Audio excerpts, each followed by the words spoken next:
Je suis avec vous tous les jours. พี่ไปช่วยอย่าอดตัวให้มองหน้า N'ayez pas เอ้ peur. ยให้มาตะ Glorifie le Seigneur. Etiñarni o hatete itiatu fatu. Oyesir arurtu, Oya o te tonu me ya o toi unei rurutu. prêcher sa O parole te awhai aita na tu.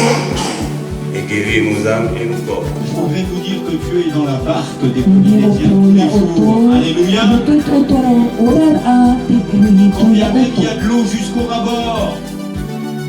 Jésus a fait cette promesse, je suis avec vous tous les jours jusqu'à la fin du monde. La foi, c'est une assurance โออยาโปรโมทฟาโอโอยาโปร que Jésus est dans la barque. Jésus revient bientôt, il revient sur les nuées du ciel, il revient chercher son Église, celle qui lui appartient.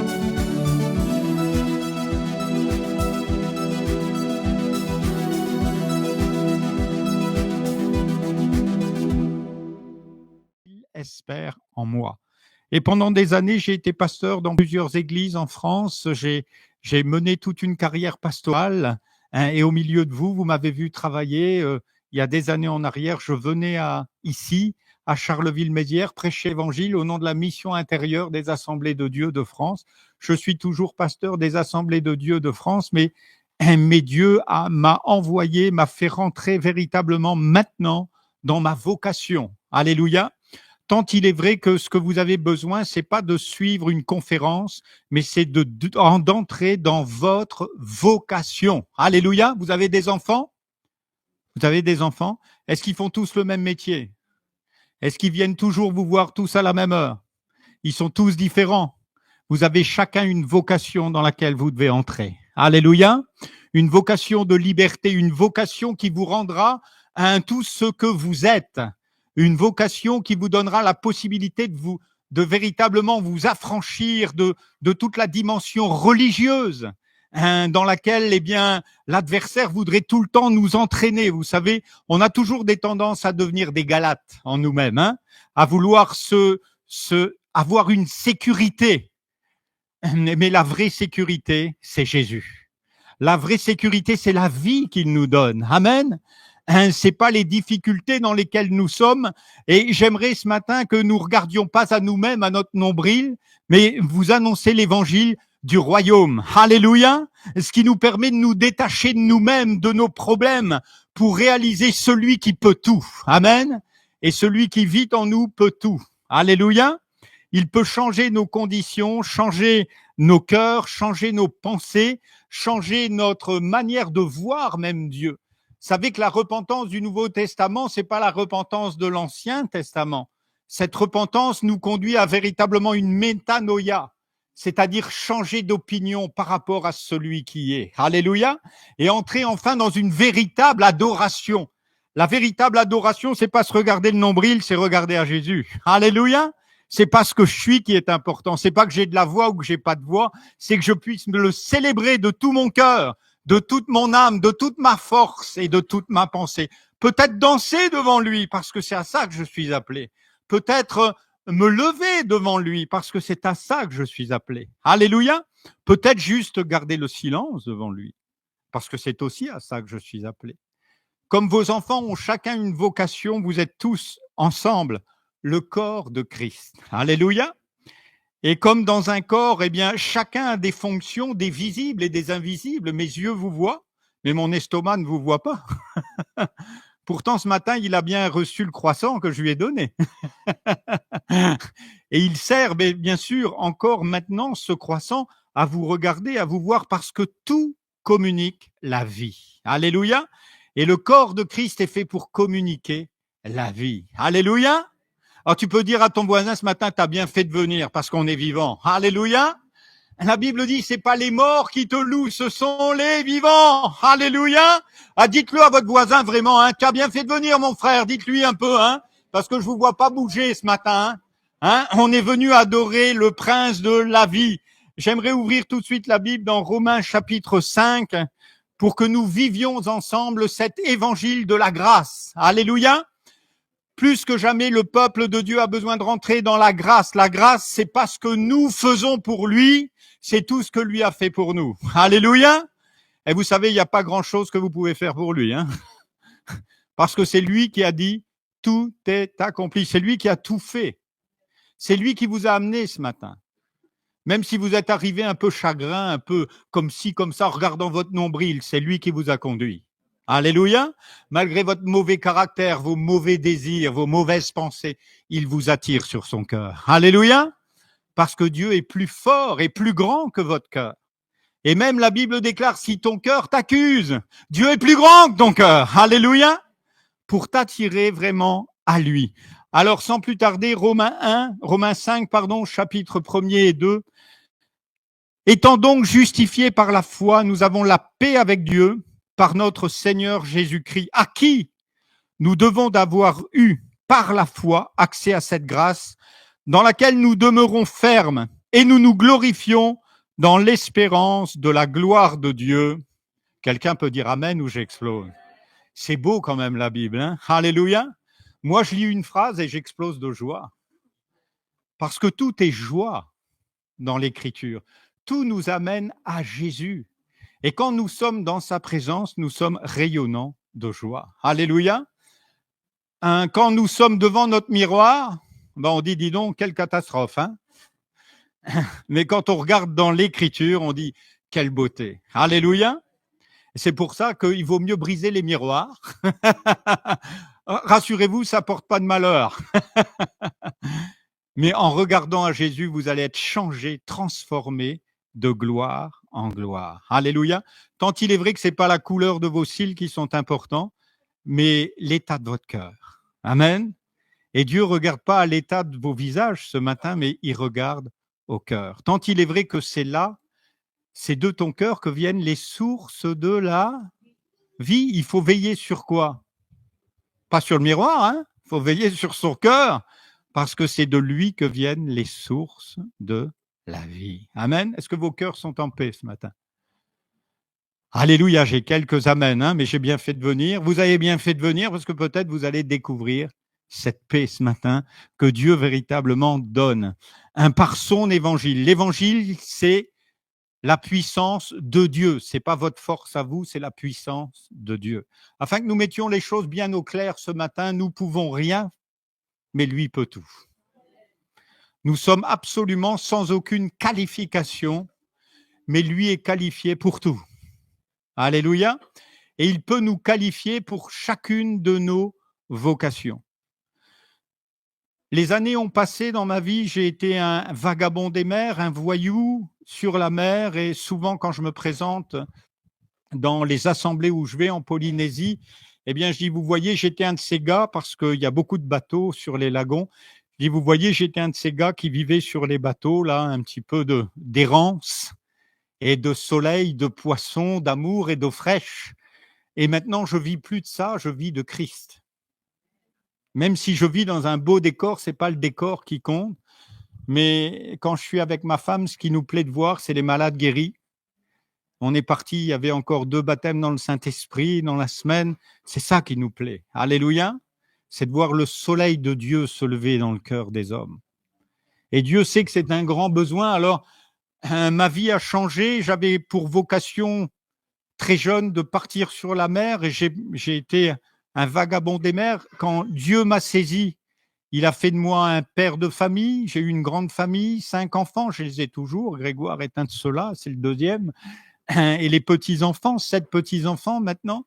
Et Dieu a fait de moi, dans sa grâce, moi qui ne voulais pas me lever pour le service, il a fait de moi un pasteur.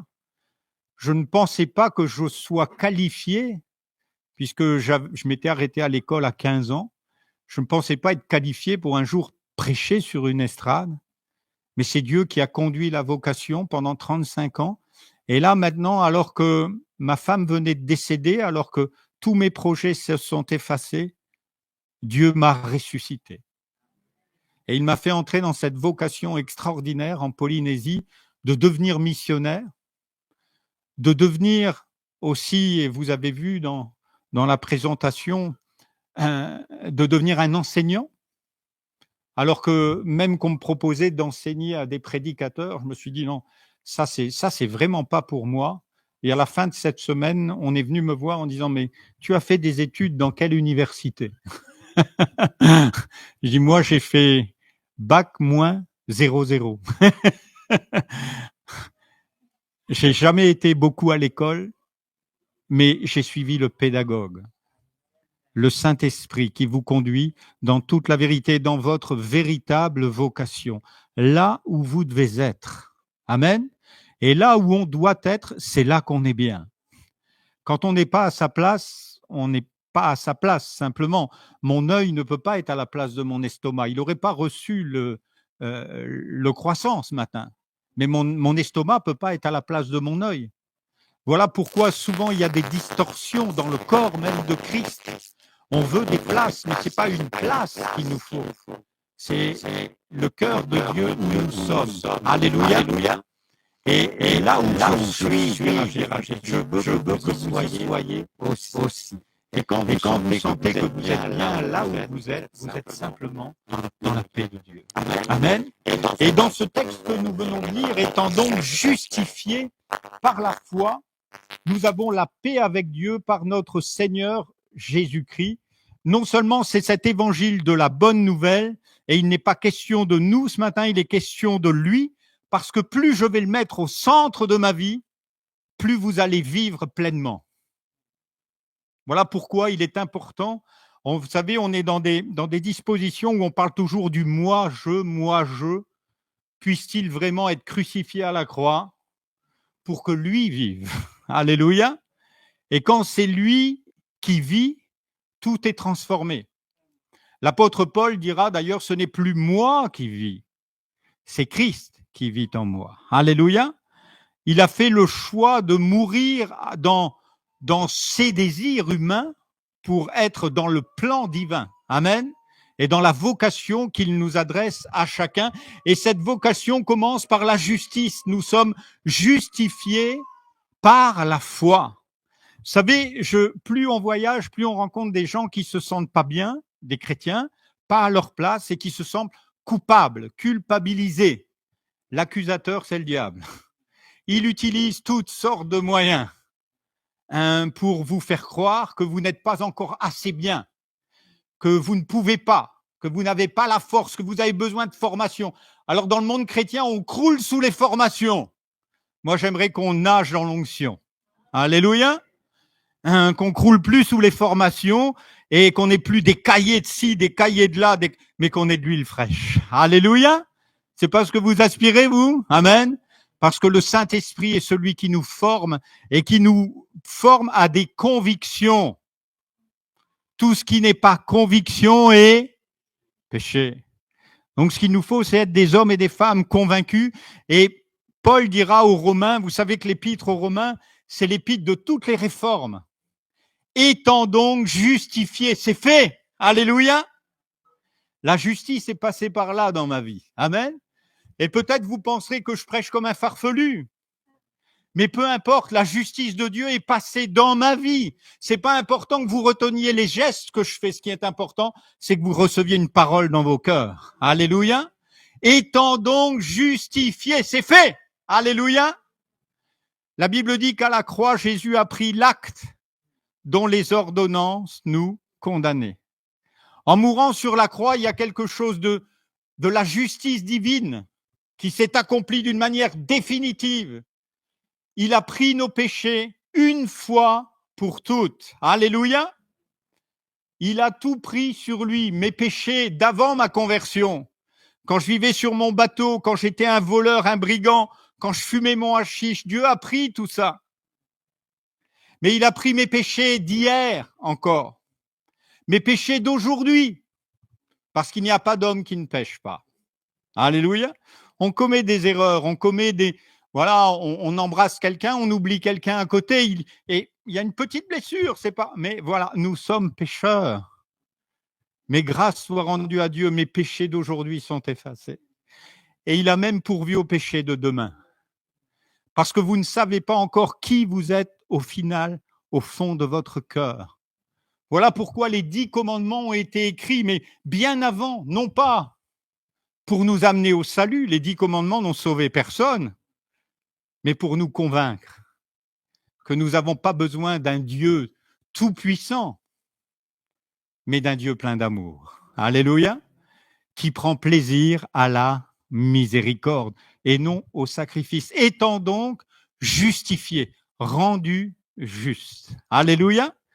C'est important le matin, quand je me rasais à côté de ma femme, ce matin, on avait 2 lavabos et je dis, oh, tu es saint, François. Alléluia. Je m'appelle Saint François, pour ceux qui ne savent pas. Hein, parce que c'est comme ça que Dieu me nomme. C'est pas, ah tiens, tu as un bouton en plus. Non, c'est merci de m'avoir donné la vie. Merci de m'appeler, de me voir comme Saint François. Alléluia. Sans ça, Dieu ne pourrait pas me regarder. Mais il me voit au travers du sang de Jésus. Alléluia. Et il dit que nous sommes saints par vocation. Amen. Et ça change tout dans ma vie. Parce qu'au lieu de regarder mes défauts dès le matin, je regarde ce que Dieu dit de moi. Alléluia. À la manière dont je suis chéri. Alléluia.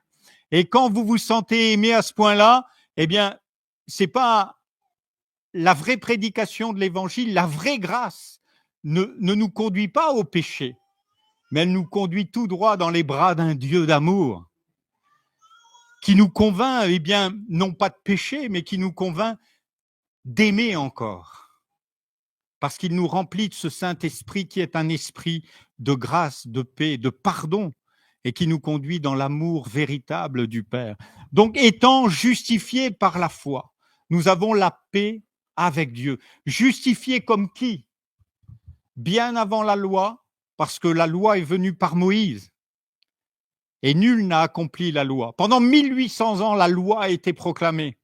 Pendant 1800 ans, il y a eu des lépreux partout en Israël. Il n'y a qu'un lépreux qui a été guéri, il n'était pas juif. Il s'appelait Naaman, il était syrien.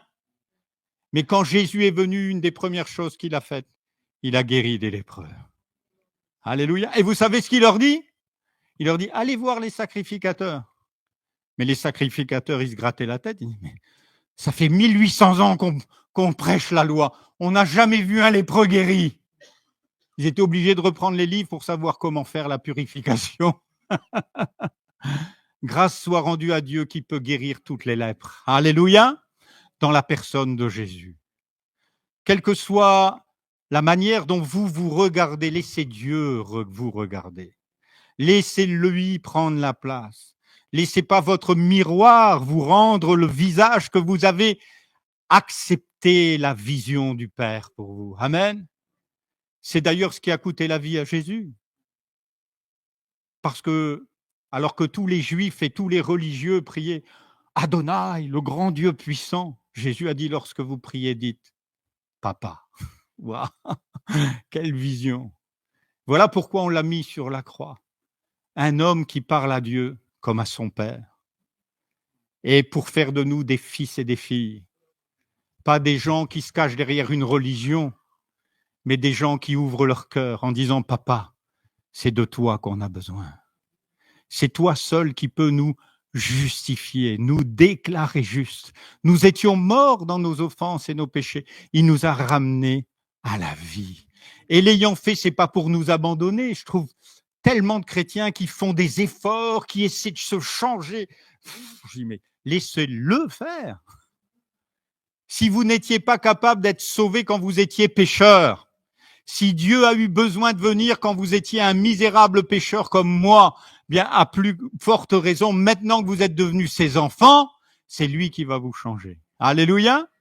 Et la Bible dit, et Paul déclarera, il nous transforme de gloire en gloire. Croyez pas votre miroir. Croyez pas vos médecins. Croyez pas les politiques, mais croyez la parole de Dieu. Alléluia. Croyez qu'il vous déclare juste. Il n'y a plus aucune condamnation. Pourquoi rester dans la culpabilité en disant « mais je suis pas la femme qu'il faut, je suis pas l'homme ». Mais non, vous êtes rien de tout ça. Mais vous avez tout pleinement en Jésus. Alléluia. Pour être dans votre vocation d'homme ou de femme. On ne fait pas dans le transgenre ici. Hein. Non, non, non, non. Parce qu'on a un Dieu créateur qui nous fait homme ou femme. Alléluia. Quel délice d'être un véritable homme qui prend ses responsabilités. Quel délice d'être une femme qui prend ses responsabilités. Alléluia. On était dans la joie avec ma femme de faire cette formation pour les prédicateurs. Quand on est arrivé, j'avais cette vision de la France. Ouais. On arrive à Wainé C'est des anciens qui tiennent l'assemblée, il n'y a pas de pasteur. Et ces deux hommes formidables, c'est des pasteurs pour moi.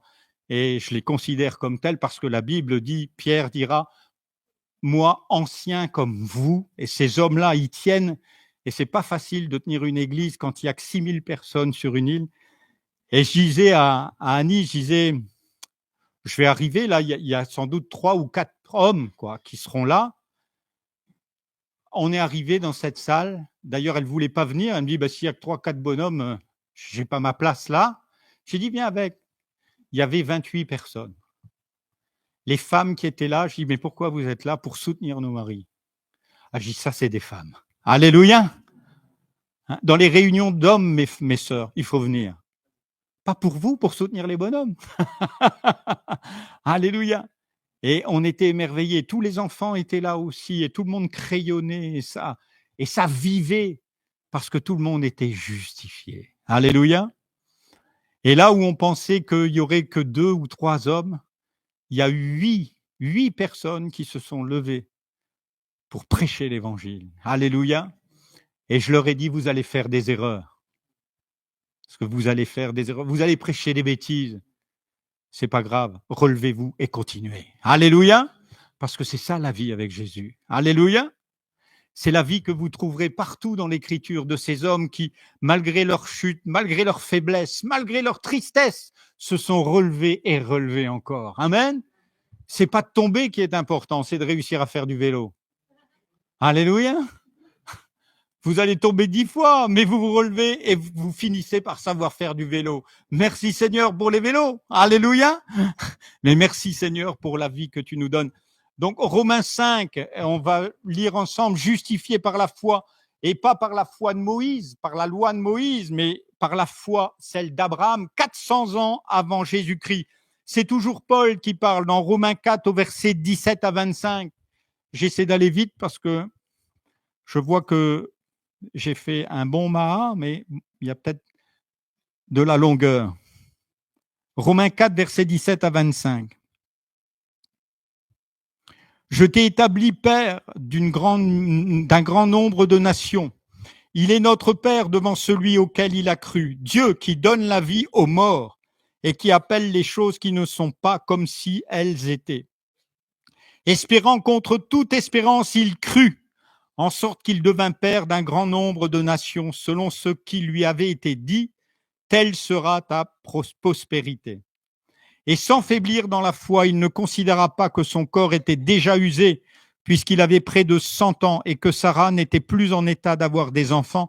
Il ne douta pas par incrédulité au sujet de la promesse de Dieu, mais il fut fortifié par la foi, donnant gloire à Dieu et ayant la pleine conviction que ce qu'il promet, il peut aussi l'accomplir.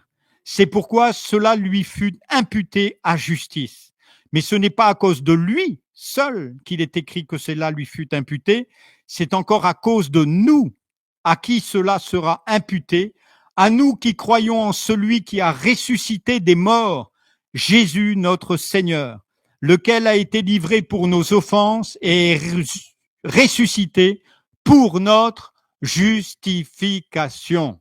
Dites un peu après moi, ressuscité pour notre justification. À vous de le dire. Ressuscité pour notre justification. Est-ce qu'il est ressuscité? Parce qu'un jour, quelqu'un me disait, mais moi je connais pas Dieu. Voilà. Est-ce que vous êtes sûr qu'il est vivant? Mais je dis, écoutez, moi j'en suis sûr, je parlais avec lui ce matin. Il est ressuscité. Alléluia. J'espère que vous parlez avec lui tous les matins. Alléluia. Quelquefois, je parle avec lui le matin avant même d'avoir parlé à ma femme. D'ailleurs, ça, c'est souvent. Hein? Il est ressuscité pour notre justification. Il n'était pas possible de nous justifier par les œuvres de la loi. Il n'est pas possible de nous améliorer nous-mêmes. Mais Dieu peut tout. Alléluia. C'est ce qu'on a chanté ce matin. Il peut tout, mais la première chose qu'il peut et qu'il doit faire, c'est nous communiquer la foi. Parce que nous, on chante qu'il peut tout. Mais on ressort, on reste dans notre misère. On vient à des cultes semaine après semaine et on ressort exactement de la même manière. Parce qu'on ne croit pas.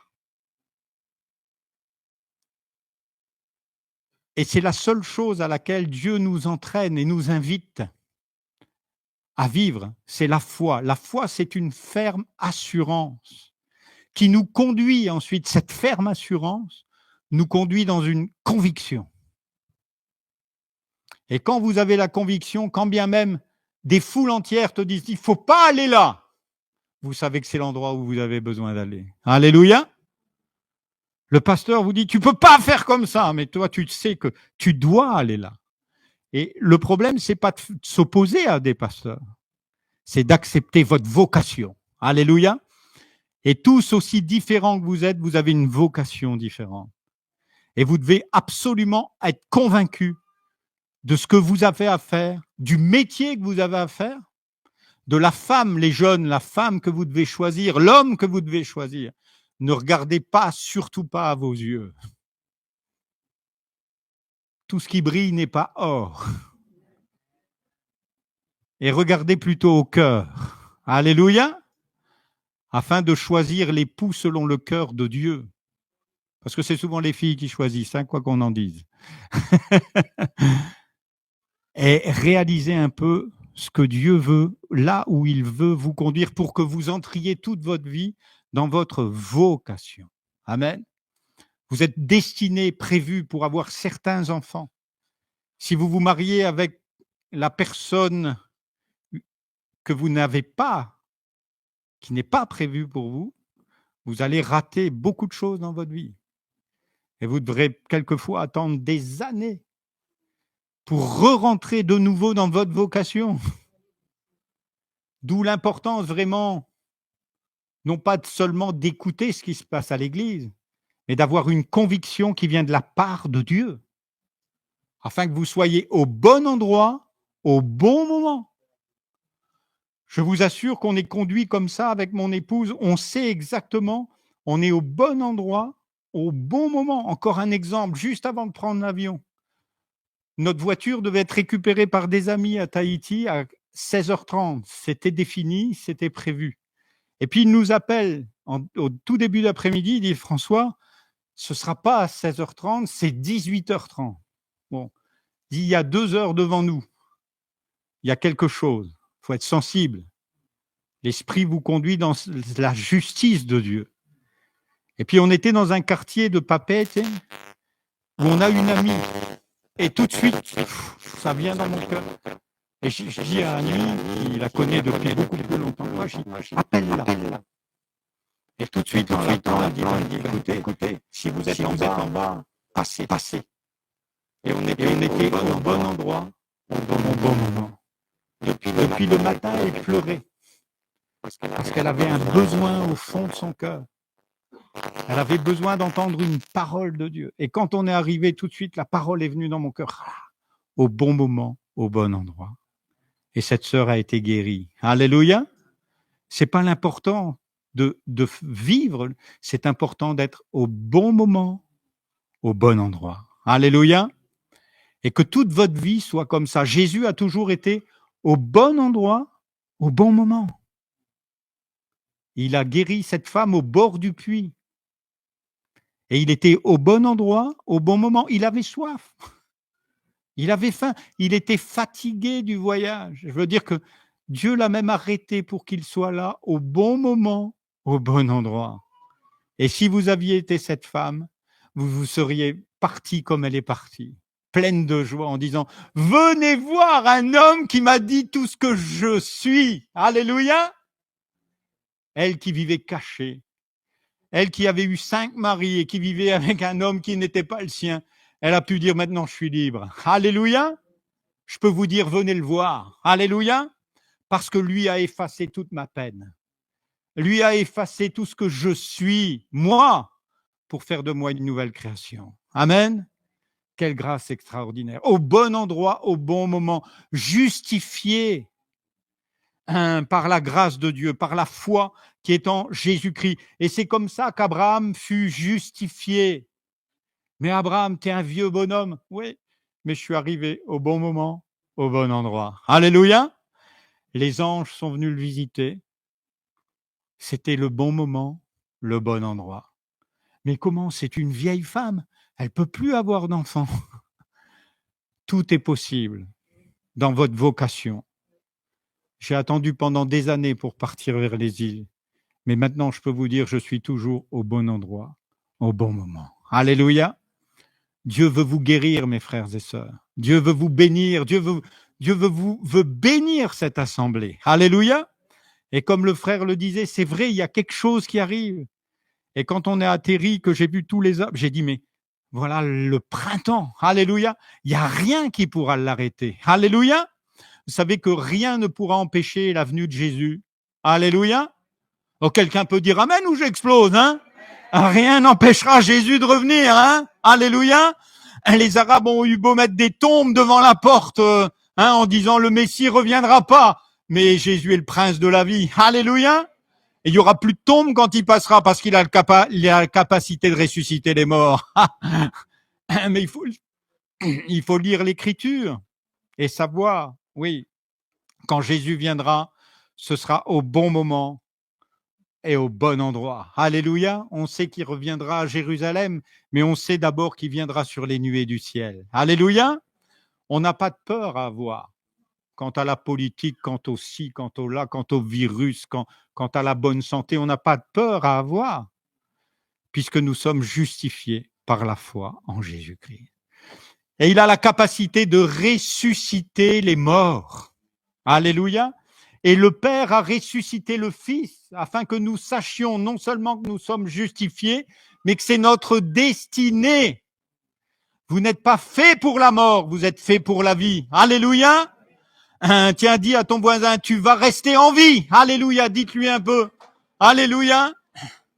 Tu vas rester en vie. Quand bien même, un jour je te conduis au cimetière, tu vas rester en vie. Alléluia. Parce que tu vis devant Dieu. Amen. Dieu n'est pas le Dieu des morts, mais des vivants. Alléluia. Et c'est important de le réaliser. Pourquoi? Pour vivre sans peur. Parce que les hommes ont peur, les hommes et les femmes ont peur de la mort. D'ailleurs, il y a peu de temps encore, dans nos pays, il y avait la peine de mort. Alors, les gens avaient peur de faire des infractions parce qu'ils avaient peur de la mort. Maintenant, il n'y a plus de peine pour rien.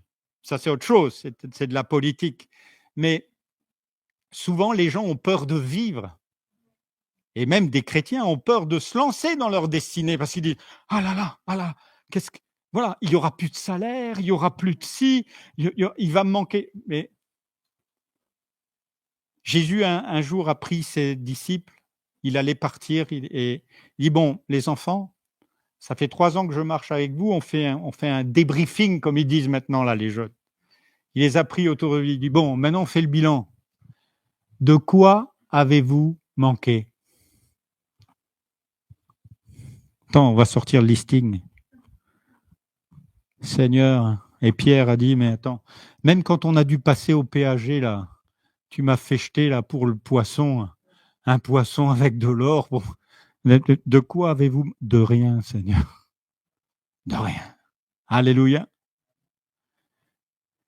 J'ai 35 ans de vie chrétienne derrière moi, on a eu 5 enfants, ils ont tous fait bac+5, ils sont tous partis de la maison avec une voiture, on les a menés au sport d'hiver avec un salaire de smicard.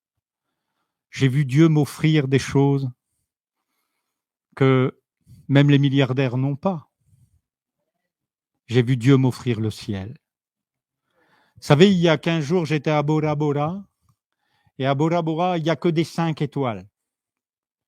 Et m'est venue une idée, et j'ai dit, tu vois, tous ces milliardaires, ils ont au moins 5 étoiles. Et moi, j'étais assis dans mon transat, mais moi, j'ai une myriade d'étoiles. Alléluia. Voilà. J'ai une vie meilleure que celle d'un milliardaire. Ces pauvres milliardaires n'ont que 5 étoiles. Moi, j'ai une myriade. Alléluia. Abraham aussi voyait la vie comme ça, parce que lui aussi vivait sous les étoiles. Nous, malheureusement, en Europe, souvent, on est sous les néons, hein, on est enfermé, on ne voit pas le ciel. On a la chance en Polynésie de souvent être là le soir à dire « Waouh, tout ça, c'est pour moi. » Alléluia. Non seulement c'est pour moi, mais c'est à moi. Alléluia. Parce que la Bible dit que nous avons été créés par lui, pour lui et en lui. Amen. Et c'est ça, la grâce extraordinaire, justifiée par la foi, nous avons la paix avec Dieu. Êtes-vous en paix là où vous êtes? C'est ça l'important. Vous serez conduits dans la paix. C'est la paix qui vous conduit. Quelquefois, tout le monde s'énerve autour de vous, mais il vous faut rester en paix. Jésus a souvent été un peu malmené. On lui disait, mais la foule est là, devant, on t'attend. Et Jésus prenait la porte par derrière. Mais où tu vas? Il dit, je me dois aux affaires de mon père, là. J'ai d'autres villages à voir. Vous voyez? Il était en paix malgré la foule. Alors même qu'on crie, crucifie-le! Lui reste en paix. Il dit, mais c'est pour cette heure que je suis venu. Alléluia. Et il fallait que Jésus vive cela pour que nous restions en paix. Moi, je ne sais pas comment je réagirais si on m'attachait pour aller jusque sur la croix, mais je sais que lui est resté en paix. Pour que moi, je puisse découvrir la paix, même dans les jours les plus difficiles, les jours où l'adversaire vient comme un fleuve nous accuser par nos amis, par nos frères quelquefois. On est accusé, condamné, mis à mal, mis à mort même, mis dehors, mais approché du cœur de Dieu. Alléluia. C'est ce que Dieu fait. Nous avons la paix avec Dieu. La paix soit avec vous. Vous savez qu'à peine ressuscité, Jésus entrant et se révélant comme la résurrection et la vie dira, la paix soit avec vous. Je vous donne ma paix. Je ne donne pas comme le monde donne. Non, non, c'est une autre manière de recevoir. C'est une paix que je vais graver dans vos cœurs. C'est une paix que je vais écrire tellement profondément que quand bien même les montagnes s'éloigneraient, les collines chancelleraient, je sais que ton amour ne partira pas de moi. Alléluia. La paix de Dieu qui surpasse toute intelligence. Comment ça? Mais t'es pas inquiet? Inquiet pourquoi? T'es pas inquiet là avec les banques? Tu n'auras plus de sous? T'es pas inquiet? T'es pas inquiet ta femme là qui? Non, moi inquiet de quoi? Qui par ses inquiétudes peut rajouter une coudée à la durée de sa vie? La paix de Dieu gardera vos cœurs et vos pensées en Christ. Alléluia. Tu m'as affranchi, tu m'as justifié, tu m'as consolé pour m'amener dans une paix parfaite. La paix par Jésus-Christ, bien sûr. Tiens, on peut lire peut-être, j'ai passé quelques, mais on va plus vite. Philippiens 4, verset 7. Philippiens 4, verset 7. Et la paix de Dieu qui surpasse toute intelligence gardera vos cœurs et vos pensées en Jésus-Christ. Alléluia. C'est là que vous devez être. Et si vous n'êtes pas encore à Jésus, je pense que le frère sera d'accord, même si la Meuse est basse, on peut baptiser cet après-midi. Hein. Alléluia. Si vous croyez dans votre cœur et si vous confessez de votre bouche Jésus, vous êtes sauvés. Je ne vais même pas vous demander de lever la main. Ce serait déjà l'occasion de dire, tu vois, j'ai fait quelque chose pour Dieu. Tu crois dans ton cœur, tu confesses de ta bouche. Tu es sauvé. Alléluia. C'est pas beau ça? C'est ce que Dieu fait pour nous. Tant il est vrai qu'il se peut qu'on ait des manchots au milieu de nous, ils ne pourront pas lever leurs mains. Mais Dieu soit béni ce matin pour son œuvre. Nous avons la paix avec Dieu par notre Seigneur Jésus-Christ, bien sûr. J'ai parlé de lui tout au long de cette prédication. Mais il est mort pour nos péchés. La croix a été dressée. C'est l'événement le plus magistral que Dieu a mis sur la terre. C'est d'offrir son Fils, non pas par sa venue seulement à Noël, mais par sa venue pour être l'agneau de Dieu. Et pour être aussi le sacrificateur maintenant. Le souverain sacrificateur selon l'ordre de Melchisédek, celui qui ne change jamais, celui qui n'est pas à la merci des hommes, mais qui est maintenant assis à la droite de Dieu et il intercède pour chacun de nous. Amen. Il intercède pour que nous entrions dans notre vocation, pour que nous soyons véritablement appelés enfants de Dieu Et Jean dira, et nous le sommes. Alléluia. Nous sommes devenus ses enfants. Amen. Et quel, pour un père, déjà, pour un père sur la terre, quel désir de voir nos enfants entrer dans une vocation. Déjà, une bonne vocation. On veut tous qu'ils aient un bon boulot, qu'ils fassent de bonnes études. C'est vos désirs de parents. Mais à combien plus forte raison votre Père dans le ciel vous a prévenu une destinée éternelle. Alléluia. Pas que vous fassiez de hautes études, mais que vous puissiez suivre l'Esprit de Dieu, vivre sous l'onction de Dieu, que partout vous soyez comme cette femme dont on disait, qui est venue voir Jésus alors qu'il venait de naître, la fille de, je me souviens, mais son nom veut dire de la tribu d'Azer. Cette femme qui était une femme âgée, laissait partout des traînées d'huile, c'est ça, partout elle laissait la trace de Jésus. Amen. Et elle entraînait derrière elle des multitudes à croire que celui qui venait de naître était le Fils de Dieu. Alléluia. Et même si Jésus vient de naître dans votre cœur, et béni soit le Seigneur pour les tout nouveaux convertis, j'aime cette fraîcheur. Alléluia. Cette vie, puissions-nous être de nouveau embrasés par ce feu du premier amour. Et c'est bien sûr ce Jésus dont on parle. Il est mort alors que nous étions des pécheurs et bien plus, il est ressuscité. Nous étions tous errants, dit l'Écriture. Chacun suivait sa propre voie. Et nos gosses à l'école, ils voient des conseillers qui les dirigent vers ci, vers là, vers là-bas, vers ceci, telle formation, tel truc, tel machin. Ils peuvent devenir ingénieurs, coureurs, publicitaires, ils peuvent devenir ingénieurs, avocats, ceci. Chacun suivait sa propre voie. Mais Dieu en a décidé autrement. Il veut nous conduire dans toute la vérité, dans notre vocation céleste. Le psaume 34, verset 5, et ce sera le mot de la fin.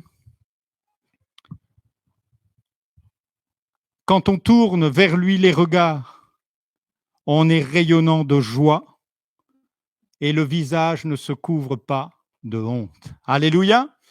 Si vous regardez à votre nombril ou trop dans la glace, vous allez devoir vous acheter toute une panoplie de peinture pour rectifier un tas de choses. Hein? Les dames connaissent ça, hein?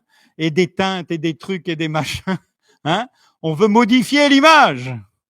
Mais quand on tourne les regards vers lui, on est rayonnant de joie. Alléluia. C'est pas l'extérieur que Dieu regarde, mais l'Éternel regarde au cœur. Amen. Est-ce que vous êtes prêts à tourner les regards vers lui ce matin et rayonner de joie? J'aimerais qu'on se lève ensemble et qu'on puisse dire, Seigneur, on est venu te voir toi, et c'est toi que nous voyons, que nous désirons, et nous voulons ensemble peut-être rayonner de joie et ensemble louer Dieu pour ces moments, pour ce culte, qui est pour toi, Seigneur, qui est pas pour nous, mais pour toi, qui est l'occasion pour toi de te réjouir de tes enfants et d'entendre des cris de joie et des chants d'allégresse. Seigneur, je te bénis et je te loue pour mes frères et sœurs, pour ta parole, l'évangile, qui est la puissance de Dieu. Merci de les bénir richement. Merci pour ces moments de grâce merveilleux, Seigneur, où nous pouvons publier ton nom, la vérité et la vie. Que ton nom soit béni. Étends ta main, glorifie-toi dans cette assemblée. Que ton nom soit béni, Jésus. Amen, amen. Alléluia.